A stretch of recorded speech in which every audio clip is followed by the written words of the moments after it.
Hey guys, it's Ms. Kramer here. We've been talking about graphs of exponential and logarithmic functions in this unit, and today we're going to look at how to find the x and y intercepts using the graphing calculator.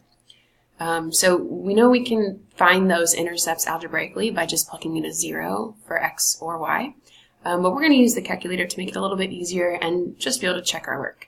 So over here I have graphed the function 2 to the x minus 4, and what I'm going to do for the x-intercept, I'm going to put in a 0 in y2, and what that's going to do is it's going to highlight the x-axis for me.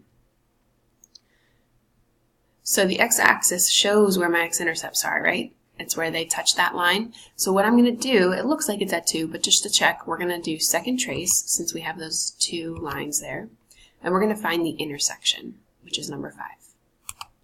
So we get onto intersection, we get close to where they overlap, and we're just going to press enter 3 times.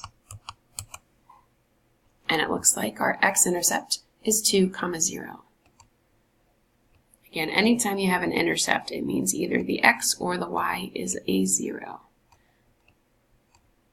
Alright, so that was finding the x-intercept. The y-intercept is even easier. First, I'm going to go down here to y2, and I'm going to clear out 0 because we don't really need that anymore. For the y-intercept, I'm going to look for where x is equal to 0.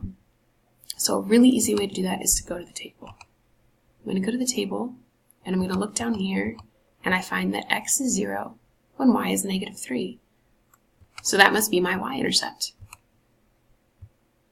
0, negative 3.